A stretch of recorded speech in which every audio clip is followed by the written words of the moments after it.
Era uma cidadezinha litorânea, dessas que o tempo parece ter esquecido. Vila Antiga, lá no canto do mapa, onde as casas caem aos pedaços e o cheiro de maresia e mofo era tão parte do ar quanto o oxigênio. O professor Mendes, um historiador metódico e respeitado, foi mandado para lá com a missão ingrata de catalogar o acervo da sociedade histórica local. Ninguém se importava muito, na verdade. Era mais um jeito de dar um fim digno a pilhas de papel velho antes que a umidade os transformasse em pura pasta. Mendes, apesar do tédio inicial, encarava a tarefa com seu rigor habitual. Cada documento, cada fotografia amarelada, era uma peça de um quebra-cabeça que ele tentava montar. A história de Vila Antiga, embora modesta, tinha seus encantos, mas não apresentava nada que pudesse abalar os fundamentos de sua fé no tangível. Os primeiros dias foram como ele esperava. Papelada, poeira, algumas joias de valor histórico, muitas irrelevâncias. Mas aí, num dos cômodos mais afastados do prédio, por trás de uma estante de carvalho maciço, que parecia ter sido colocada ali há um século e nunca mais movida, ele encontrou uma porta. Não uma porta comum. Era de madeira escura, pesada, quase sem maçaneta, e selada com o que pareciam ser correntes de ferro enferrujadas, algumas tão incrustadas que pareciam soldadas à própria estrutura da madeira, como se o tempo as tivesse fundido em um abraço de esquecimento. O metal roía a madeira, revelando veios escuros e retorcidos. Uma aura de negligência e um segredo antigo emanava dela. Ninguém na sociedade sabia daquela sala. O velho zelador, um homem de poucas palavras e muitos anos de serviço, jurava nunca ter visto. Uma anomalia, um enigma, um convite silencioso para a curiosidade de Mendes. Com um pouco de esforço e algumas ferramentas improvisadas, um pé de cabra, um alicate enferrujado, Mendes conseguiu arrombar a entrada. As correntes gemeram e estalaram, liberando um último suspiro de resistência. O cheiro que escapou foi a primeira coisa a atingi-lo. Não era apenas mofo, não era só salitre da maresia. Era um odor denso, quase palpável, de algo parado no tempo, mas também de uma ausência perturbadora. Um vácuo olfativo, como se o ar ali dentro tivesse sido sugado por anos, guardando uma essência de algo morto e, ao mesmo tempo, eternamente vivo, um aroma de pedra molhada, de éter e de pó milenar. Ele acendeu a lanterna do celular, cujo feixe pálido parecia tímido diante da escuridão ancestral. A luz tremeluziu nas paredes de pedra úmida, revelando pilhas e mais pilhas de caixas de madeira escura e decrépita, empilhadas até o teto, formando muralhas irregulares.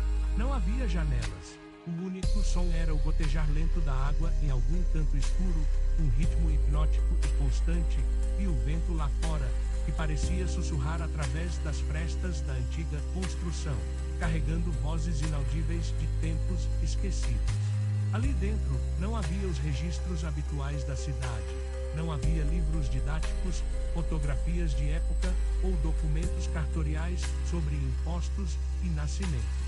Havia coisas diferentes, coisas que desafiavam a categorização. Livros sem capa, encadernados em algo que parecia couro, mas com uma textura estranha, quase escamosa e fria, como a pele de um réptil antediluviano. Diários com caligrafias que se contorciam em padrões impossíveis de ler, cheias de símbolos que pareciam rastejar pela página, como insetos em um pergaminho. Pequenas esculturas de pedra escura e opaca, frias ao toque, com formas que desafiavam a lógica, ângulos que não deveriam existir, geometrias impossíveis de conceber sem uma ligeira torção na mente. Eram como pesadelos materializados, fragmentos de uma realidade que não se curvava às leis do homem. Mendes, o historiador cético e racional, sentiu um arrepio gélido percorrer sua espinha. Não era o frio da sala, mas o toque glacial de um reconhecimento primordial. Um misto de fascínio acadêmico e uma repulsa instintiva. Uma voz em seu subconsciente clamando para que ele fugisse. Ele, no entanto, ignorou a voz. A curiosidade profissional havia sido transmutada em uma compulsão voraz. Começou a levar algumas das peças para sua mesa no escritório principal, ignorando o fedor persistente que parecia acompanhá-las, impregnando suas roupas e seus pensamentos. Primeiro, tentou os diários. As letras dançavam diante de seus olhos, mudando de forma sutilmente, quase zombeteiramente. Não era um idioma conhecido. Não parecia latim, grego, sânscrito ou qualquer língua que ele já tivesse estudado em sua vasta carreira. Mas ele era um homem de padrões, de lógica. Devia haver um sistema, uma chave. Horas se transformaram em dias, noites em madrugadas de esforço febril. Ele se viu imerso, ignorando as refeições, as chamadas telefônicas de seus colegas e da família, que soavam distantes e irreais. O mundo exterior perdia o sentido, encolhia-se diante da vastidão do enigma que se desdobrava diante dele. A obsessão, suave e sedutora no início, logo se tornou um abraço gélido e possessivo, cada vez mais difícil de ignorar. As primeiras dores de cabeça vieram, leves, uma pontada aguda aqui e ali, logo atrás dos olhos, como a picada de um inseto invisível. Depois, se tornaram constantes, um martelar surdo e rítmico que acompanhava a cada tentativa de decifrar os símbolos. Seus sonhos também mudaram, tornando-se mais vívidos e perturbadores. Antes, eram imagens comuns do dia a dia, ecos de sua rotina. Agora, eram paisagens alienígenas, vastos desertos de sal sob céus múltiplos, estrelas em constelações que ele nunca vira, distorcidas em padrões que desafiavam a geometria. Formas geométricas colossais giravam em um silêncio esmagador, sua vastidão vazia preenchendo com um terror indescritível.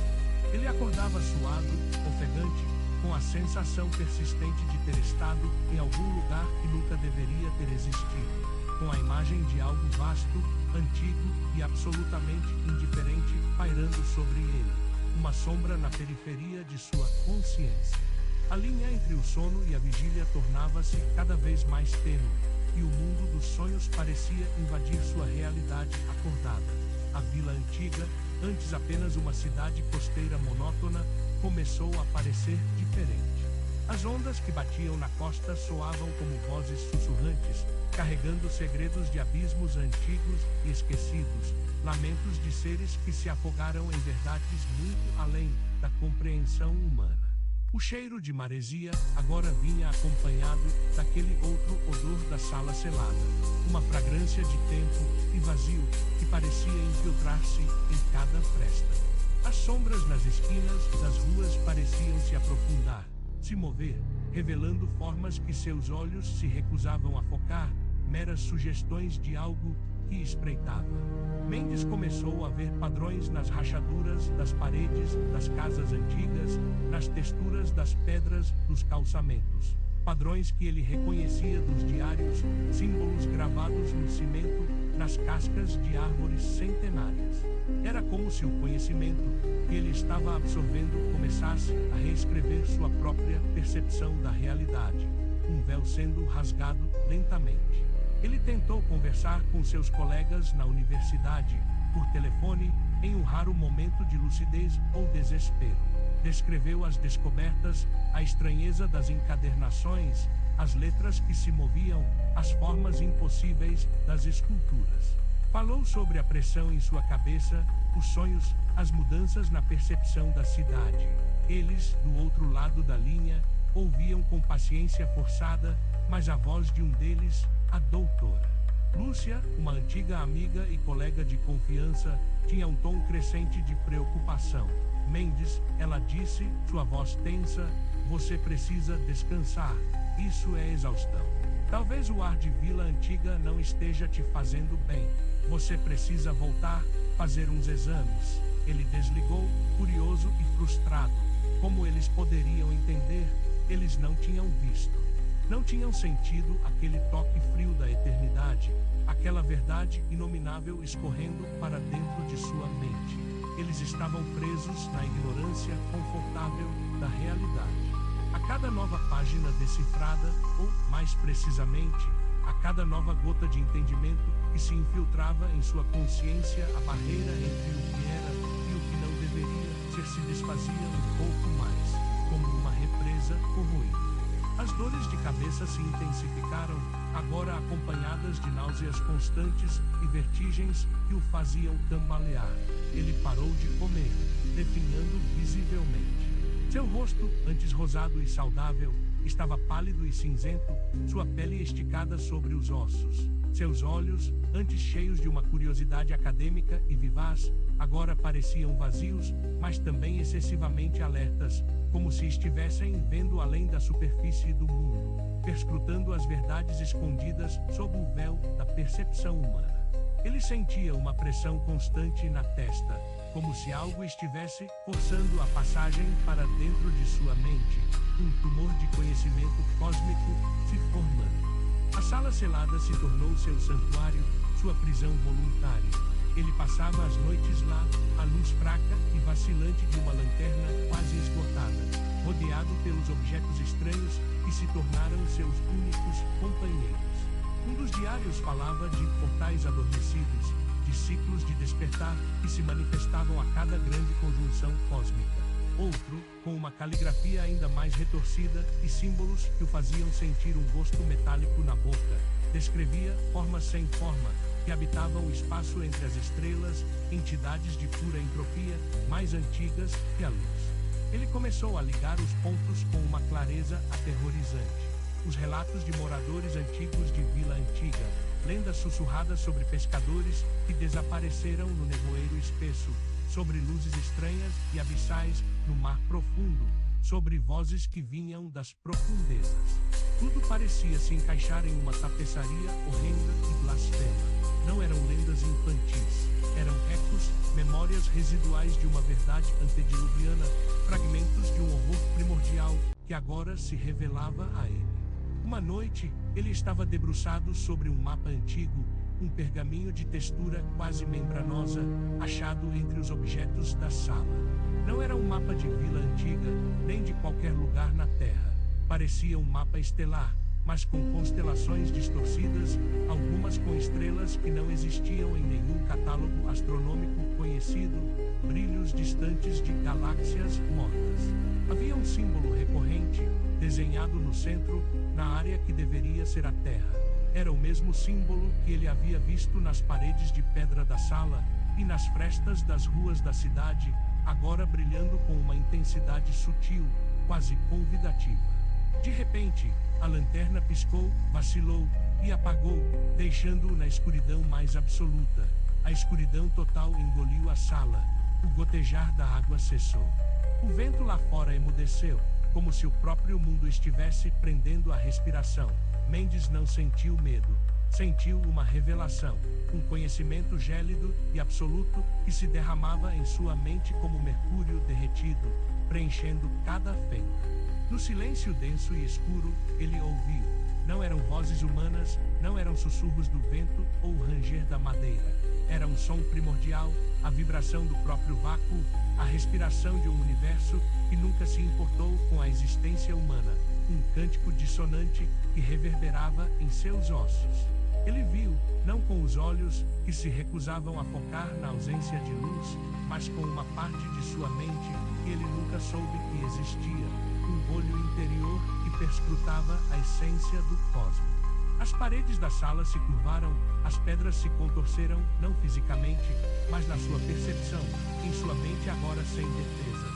Os ângulos impossíveis das esculturas ganharam vida, formando estruturas que se estendiam por dimensões além da compreensão, vastas catedrais de pesadelo construídas em vácuo. Ele sentiu a presença, uma vastidão indescritível, um horror cósmico que se materializava não em forma, mas em uma sensação de insignificância esmagadora. Ele era um átomo, uma poeira ínfima, diante de algo que existia antes mesmo do conceito de tempo, um ser forjado no éter primordial, que se espremia por frestas da realidade. O que estava nos diários, nas esculturas, nas lendas de Vila Antiga, não eram registros, eram convites, eram âncoras para que aquilo pudesse, por frestas minúsculas, espiar nossa realidade. E ele, professor Mendes, em sua busca por conhecimento, não apenas espiou de volta, mas abriu a porta para que aquilo pudesse ver através dele. usá-lo como um prisma distorcido para observar a miséria do mundo. Sentiu um formigamento, uma picada insidiosa na nuca, como se algo estivesse sendo plantado ali. O símbolo do mapa estelar, o mesmo das paredes e do pergaminho, parecia queimar em sua pele uma marca indelével. Ele não era mais apenas Mendes, era uma janela. Os vizinhos, que haviam sentido falta de Mendes por dias, preocupados com o silêncio e o odor que agora pairava sobre a sociedade histórica, finalmente arrombaram a porta principal. O cheiro era insuportável, mas não era apenas de mofo ou decomposição. Era algo mais profundo, mais antigo, algo que gelava os ossos e fazia a mente vacilar. Era o cheiro da ausência, do vazio primordial que se tornara tangível. Encontraram o professor Mendes sentado no chão da sala secreta, em meio aos objetos bizarros, as sombras brincando em seu rosto emaciado. Seus olhos estavam abertos, fixos no teto de pedra úmida, mas não viam nada do mundo material. Ou talvez, viam tudo, a vasta e aterrorizante verdade do cosmos. Não havia loucura em seu olhar, não havia terror, nem mesmo a simples tristeza humana. Havia uma paz gelada, uma serenidade aterradora, uma ausência total de humanidade, como se a essência de Mendes tivesse sido drenada e substituída por algo diferente, algo alheio. Um leve sorriso brincava em seus lábios pálidos, quase imperceptível, um sorriso de puro e absoluto entendimento. No canto da sala, um dos diários estava aberto, as páginas amareladas expostas. As letras não se mexiam mais. Estavam claras, cristalinas, escritas numa linguagem que ele, agora, talvez entendesse plenamente, embora não pudesse mais expressar, pois sua voz e sua mente eram agora apenas ecos de uma vastidão insondável. Aquele dia, Vila Antiga ganhou mais uma lenda. Uma lenda que falava de um professor que encontrou demais, que viu demais, e que pagou o preço final por sua curiosidade profana. Eles fecharam a sala novamente, com correntes novas e mais fortes, esperando que a vedação do esquecimento pudesse conter o que ali residia. Tentaram esquecer o que viram, o cheiro, o olhar de Mendes. Mas o cheiro, aquele cheiro denso e antigo de vazio cósmico, pareceu se infiltrar nas paredes, nas ruas de paralelepípedos, no ar da cidade, tornando-se uma parte intrínseca de Vila Antiga. E de vez em quando, em noites sem lua, quando o vento soprava do mar, carregando o frio abissal das profundezas, alguns moradores juram ouvir um sussurro vindo da sociedade histórica.